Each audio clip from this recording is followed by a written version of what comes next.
So hello everyone, আগের ভিডিওতে আমরা ডিসকাস করেছিলাম যে এনটিএ লেটেস্ট যে নোটিফিকেশনটা পাবলিশ করেছে সেই নোটিফিকেশনের মাধ্যমে এনটিএ অ্যাকচুয়ালি কি মেসেজ কনভে করতে চেয়েছে, যে নিট ইউজি 2025 এর জন্য যারা অ্যাপ্লাই করবে বলে ভেবে রেখেছে তাদের অ্যাপ্লাই করার জন্য কী কী স্টেপস আগে কমপ্লিট করে রাখা উচিত। তো তোমরা যদি কেউ সেই ভিডিওটা না দেখে থাকো, তোমরা অবশ্যই একবার ভিডিওটা দেখো, কেননা পুরো নোটিফিকেশনটা কিন্তু তোমাদের জন্য বোঝা খুবই জরুরি। পুরো নোটিফিকেশনে এনটিএ যারা নিট ইউজি 2025 এর অ্যাসপিরেন্টস আছে তাদের উদ্দেশ্যে কিছু গুরুত্বপূর্ণ গাইডলাইন্স প্রোভাইড করে রেখেছে। তো এনটিএ লেটেস্ট নোটিফিকেশনটায় একটা জিনিস এনটিএ এই বছর নতুন মেনশন করেছে, সেটা হচ্ছে আপার আইডি। আর according to that notice NTA এটা বলেছে যে এই বছর নিটের অ্যাপ্লাই করার সময় এরকম হতে পারে যে তোমাদের আপার আইডিটাকে অ্যাপ্লিকেশন ফর্মের সাথে লিঙ্ক করতে হচ্ছে, বা রেজিস্ট্রেশন করার সময় তোমাদের আপার আইডি কার্ডের ডিটেলস শেয়ার করতে হয়েছে। তো আপার আইডিটা কি অ্যাকচুয়ালি?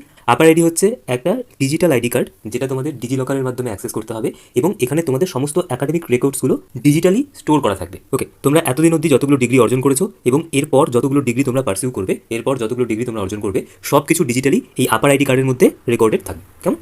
অফলাইনে আপার আইডি কী করে বানাবে তার রিগার্ডিং ইনফরমেশন আমরা আগের ভিডিওটাতেই তোমাদেরকে প্রোভাইড করে দিয়েছি। এই ভিডিওতে আমরা এটা ডিসকাস করবো যে তোমরা অনলাইনে কীভাবে আপার আইডি বানাতে পারবে। অনলাইনেও আপার আইডি বানানোর প্রসেসটা কিন্তু ভীষণই সিম্পল, খুব বেশি হলে 7 থেকে 8 মিনিট সময় লাগবে। তোমরা তোমাদের মোবাইল ফোন ইউজ করে অথবা ল্যাপটপ এবং ডেস্কটপ ইউজ করে এই আপার আইডিটা অনলাইনে ক্রিয়েট করতে পারবে। ওকে, আচ্ছা, আজকের এই ভিডিওটা তাদের জন্য বেশি ইউজফুল যারা ড্রপার্স এবং যারা বাড়ির থেকে দূরে কোথাও গিয়ে নিটের জন্য প্রিপারেশন নিচ্ছে। কেমন? তাদের এই মুহূর্তে বাড়ি আসা সম্ভব নয়, তো তারা কী করে আপার আইডি বানাবে সেই রিগার্ডিং ইনফরমেশনই আজকের এই ভিডিওতে আমি তোমাদের সাথে শেয়ার করবো। আচ্ছা, তার আগে একটা প্রশ্নের জাস্ট উত্তর দিয়ে নিই। আমার মনে হয় এই ব্যাপারটা তোমাদের মধ্যে ক্রিস্টাল ক্লিয়ার হওয়াটা খুব জরুরি। সেটা হচ্ছে আপার আইডিটা কি নিটের জন্য ম্যান্ডেটরি? দেখো, এনটিএর যে লেটেস্ট নোটিফিকেশনটা আছে সেখানে এনটিএ যেভাবে সব কিছু মেনশন করে রেখেছে তাতে করে আপার আইডি কার্ডটা ম্যান্ডেটরি নয়। বাট যেহেতু নিট ইউজি 2025 এর অ্যাপ্লিকেশন ফর্ম আসতে এখনো অবধি প্রায় 3 সপ্তাহের মতো সময় তোমাদের কাছে হাতে আছে, তো আমি তোমাদেরকে রিকোয়েস্ট করবো তোমরা আপার আইডি কার্ডটা বানিয়ে নিও। কেননা যদি তোমরা অ্যাপ্লাই করতে গিয়ে দেখো যে এনটিএ বলছে আপার আইডিটা লিঙ্ক করা ম্যান্ডেটরি, তাহলে কিন্তু তোমরা সমস্যায় পড়বে। এটা লিঙ্ক করা ম্যান্ডেটরি নয়। এনটিএর যেটা লেটেস্ট নোটিফিকেশন সেখানে কোথাও এটা মেনশন করা নেই যে আপার আইডি লিঙ্ক করাটা ম্যান্ডেটরি। যেটা লেখা আছে নোটিফিকেশনে সেটা হচ্ছে যে তোমাদের আধার কার্ডের সমস্ত ডিটেলস আপ টু ডেট থাকতে হবে, তোমাদের আধার কার্ডের সাথে মোবাইল নাম্বার লিঙ্ক করা থাকতে হবে, ঠিক আছে, যাতে করে তোমাদের আধার অথেন্টিকেশন প্রসেসে কোনো রকমের কোনো ব্যাঘাত না ঘটে। কেমন? বাট কোথাও এটা লেখা নেই যে আপার আইডিটা লিঙ্ক করাটা ম্যান্ডেটরি। কেমন? বাট সেফ সাইড থাকার জন্য তোমরা অবশ্যই আপার আইডি কার্ডটা বানিয়ে রাখো, এবং এই ভিডিওতে আমি তোমাদের সাথে এটাই ডিসকাস করবো যে তোমরা কী করে অনলাইনে আপার আইডি কার্ডটা বানাবে। দেখো, প্রথমত আপার আইডি কার্ড বানানোর জন্য তোমাদের যে ওয়েবসাইটটা ভিজিট করতে হবে সেটা হচ্ছে digilokar.gov.in। ওয়েবসাইটটার নাম হচ্ছে digilokar.gov.in। তোমরা মোবাইলে ডিজিলকারের অ্যাপ ডাউনলোড করে ওটা করতে পারো। কেমন? ওকে, আপার আইডি কার্ড বানানোর জন্য তোমাদের আধার কার্ডের সাথে মোবাইল নাম্বার লিঙ্ক করা থাকতে হবে। এবার ধরে নিচ্ছি কারো আধার কার্ডের সাথে মোবাইল নাম্বার লিঙ্ক করা নেই, তাহলে তারা কি করবে? তারা যেটা করবে সেটা হচ্ছে তোমরা এখন যে জায়গাতেই আছো, যদি তোমরা কেউ রাজস্থানের কোটাতেও থাকো এবং তোমাদের বাড়ি যদি ওয়েস্ট বেঙ্গলে হয়, তাহলেও তোমরা এখন যে জায়গাটায় আছো সেই জায়গার আশেপাশে যে আধার অথেন্টিকেশন সেন্টার আছে, ঠিক আছে, সেখানে যাও, সেখানে গিয়ে তোমাদের আধার কার্ডের সাথে মোবাইল নাম্বারটা লিঙ্ক করে নাও। আধার কার্ডের সাথে মোবাইল নাম্বার লিঙ্ক করার যেদিন তোমরা অ্যাপ্লিকেশন প্রসেস স্টার্ট করবে, মানে যেদিন তোমরা যাবে লিঙ্ক করাতে, তার মোটামুটিভাবে 2 সপ্তাহের ভেতরেই তোমাদের আধার কার্ডের সাথে মোবাইল নাম্বারটা লিঙ্ক হয়ে যাবে। ঠিক আছে, এখানে আমি আবার একবার রিপিট করে দিচ্ছি, তোমাদের আধার কার্ডের সাথে মোবাইল নাম্বার লিঙ্ক করার জন্য এরকমটা ম্যান্ডেটরি নয় যে তোমাদের বাড়ি যেখানে সেখানেই তোমাদের লিঙ্ক করাতে হবে। তোমরা এখন যেখানে আছো সেই জায়গার আশেপাশে যে আধার অথেন্টিকেশন সেন্টার আছে সেখানে যাও, সেখানে গিয়ে তোমাদের আধার কার্ডের সাথে মোবাইল নাম্বারটা লিঙ্ক করে নাও। হ্যাঁ, এক্ষেত্রে তোমাদের যেটা ভ্যালিড আধার কার্ড আছে সেটা কিন্তু তোমাদের সাথে থাকতে হবে। কেমন? তাহলে যাদের আধার কার্ডের সাথে মোবাইল নাম্বার লিঙ্ক করা নেই তারা কি করে লিঙ্ক করাবে তার প্রসেসটা আমি তোমাদের বলে দিলাম। আচ্ছা, এরপর তোমরা সাইন আপ অপশনটায় ক্লিক করবে। ঠিক আছে, এই ওয়েবসাইটে ভিজিট করে সাইন আপ অপশনে ক্লিক করবে, করে তোমাদের ফার্স্টে ডিজিলকারের একটা অ্যাকাউন্ট বানিয়ে নেবে। ঠিক আছে, বেসিক ডিটেলস দিতে হয় এবং সেখানে একটা সিকিউরিটি কোড তোমাদেরকে প্রোভাইড করতে হয়, মানে একটা পাসওয়ার্ড টাইপের। সেই পাসওয়ার্ডটা তোমরা মনে রাখো। আচ্ছা, যদি তোমাদের আগের থেকে ডিজিলকার অ্যাকাউন্ট থাকে, নতুন করে করার কোনো দরকার নেই, তোমরা সাইন ইন অপশনে ক্লিক করবে। অ্যাকাউন্ট যদি না থাকে তাহলে ক্রিয়েট করে তারপরে সাইন ইন অপশনে ক্লিক করবে, আর যদি ক্রিয়েট করা থাকে তাহলে ডিরেক্ট সাইন ইন অপশনে ক্লিক করে লগ ইন করে নেবে। লগ ইন করার পর তোমাদের সামনে এরকম একটা ইন্টারফেস খুলে আসবে।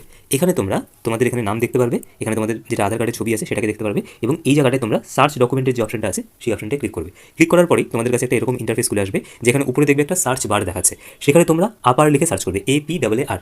ওকে, আচ্ছা, আপার লিখে সার্চ করার পরে তোমাদের সামনে এরকম একটা পপ আপ আসবে যেখানে লেখা থাকবে একাডেমিক ব্যাংক অফ ক্রেডিটস। এটাতে তোমরা ক্লিক করবে। এখানে কিন্তু আপার লেখা আসবে না, আসবে একাডেমিক ব্যাংক অফ ক্রেডিটস। ওকে, তোমরা এখানে ক্লিক করবে। আচ্ছা, ক্লিক করার পরে দেখবে তোমাদের কাছে একটা এরকম ইন্টারফেস খুলে আসছে, যেখানে তোমরা দেখতে পারবে এখানে আপার আইডি লেখা আছে। এরপরে তোমরা আপার আইডি এই লেখাটায় ক্লিক করবে। আচ্ছা, এখানে ক্লিক করার পরে তোমাদের কাছে এরকম একটা ইন্টারফেস খুলে আসবে, যেখানে অ্যাগেন তোমরা এখানে তোমাদের আধার কার্ডের ছবিটা দেখতে পারবে, আর এখানে তোমাদের ক্রেডেনশিয়ালসগুলো মেনশন করা থাকবে, তোমাদের ডেট অফ বার্থ, জেন্ডার, এখানে তোমাদের মোবাইল নাম্বার মেনশন করা থাকবে। এবারে আই এম স্টুডেন্ট অ্যাট এই জায়গাটায় তোমরা ক্লিক করবে, এই জায়গাটায়। ওকে, এখানে ক্লিক করার পরে দেখবে তোমাদের সামনে অনেকগুলো বোর্ডের নাম খুলে আসছে, সেখানে সিম্পলি তোমরা তোমাদের বোর্ডের নামটা লিখে সার্চ করবে। যে বোর্ড থেকে তোমরা হায়ার সেকেন্ডারি পাস আউট করেছো সেই বোর্ডের নাম লিখে সার্চ করবে। ঠিক আছে, খুব সিম্পল প্রসেসে তোমাদেরকে বুঝিয়ে দিচ্ছি, অত ঝামেলা করতে হবে না যে হায়ার সেকেন্ডারি আলাদা মাধ্যমিক আলাদা। আমাদের ওয়েস্ট বেঙ্গল বোর্ডের ক্ষেত্রে আমি দেখেছি শুধুমাত্র হায়ার সেকেন্ডারি বোর্ডটাই আছে, আমাদের ওয়েস্ট বেঙ্গল বোর্ডের যেটা West Bengal council of higher secondary education সেটাই শুধুমাত্র আছে। এবং যখন তোমরা তোমাদের বোর্ডের নামটা লিখবে প্লিজ একটু কষ্ট করে পুরো বোর্ডের নামটা লিখো, সংক্ষেপে কেউ লিখো না, সংক্ষেপে কেউ সিবিএসসি লিখবে না। ঠিক আছে, central board of secondary education এইভাবে পুরোটাকে লিখবে। ঠিক আছে, লেখার পরে দেখবে তোমাদের বোর্ডের নামটা সেখানে আছে, সেখান থেকে তোমরা তোমাদের বোর্ডটাকে সিলেক্ট করবে।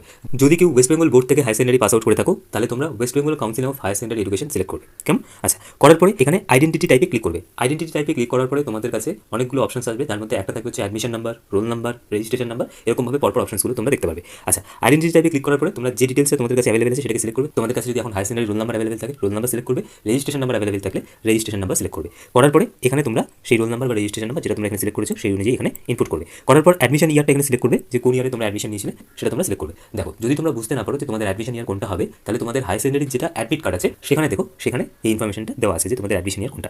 বাস যেভাবে বললাম সেভাবে তোমরা ফিল করো, করে নিয়ে গেট ডকুমেন্টসে ক্লিক করবে। ঠিক আছে, গেট ডকুমেন্টসে ক্লিক করার পরে 1 মিনিটের মতো ওয়েট করবে। তোমরা যে ডিটেলসগুলো এখানে দিয়েছো প্রত্যেকটা ডিটেলস কনসার্নিং বোর্ডের থেকে ক্লিয়ারিফাই করবে, মানে ভেরিফাই করবে। করার পর তোমরা দেখবে তোমাদেরকে অটো রিডাইরেক্ট করে দেওয়া হচ্ছে একটা পেজে, যেখানে তোমরা দেখতে পারবে তোমাদের আপার আইডিটা দেখাচ্ছে। ওখানে ক্লিক করে তোমরা তোমাদের এরকম একটা আপার আইডি দেখতে পারবে। সেই আপার আইডিটা তোমরা ডাউনলোড করে তোমাদের কাছে একটা সফট কপি রেখে দিও, বা তোমরা চাইলে সেটাকে প্রিন্ট আউট করে তোমাদের কাছে রাখতে পারো।